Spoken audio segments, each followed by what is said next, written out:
Sam Leckie joining us in the studio. What's happening, my friend? Good morning, team. Did we catch this drama last night between Naomi Osaka and Sarana Castella? There's always drama with her. Theatre. They wanted more Hollywood at the AO. Yeah, they do. I mean, don't have to pay $20,000 for it. Just sit there and watch Naomi Osaka and Sarana Castella.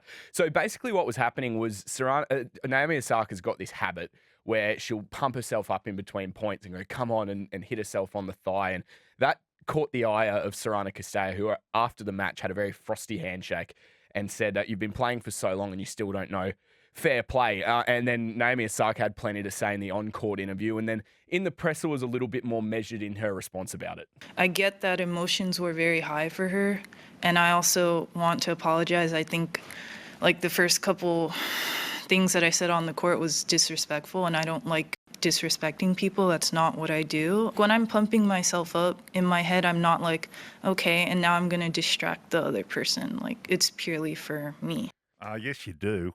Well, maybe a little bit. I know that Naomi Osaka rubs people up the wrong way. Just about everybody. Because of her attitude, and Sarana Castella certainly does the same thing. But, I mean, it's all right having a bit of drama at the tennis. It certainly doesn't rank anywhere close to when it was Juan Ignacio Shaler who spat on Leighton Hewitt for saying, come on, at the Australian Open back in the early 2000s. So it's nowhere near the greatest biffs that we've seen at the Australian Open, but always exciting to see a little bit of drama. There is just so much personality that comes out in some, and then yet there's others that just do the job.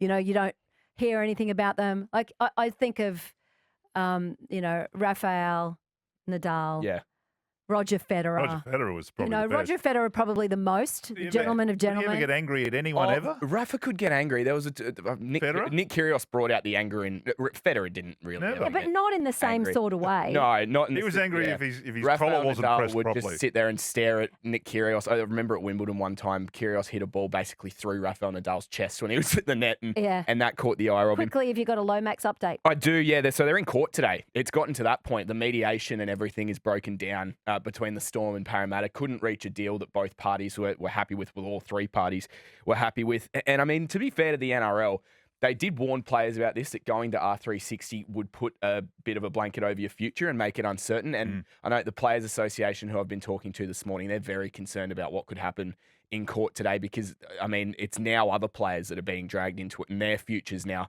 in question just because one player wants to come back to the NRL. So an interesting one to watch today. Yeah, absolutely. Good on you, Sammy. We'll catch up with you again soon.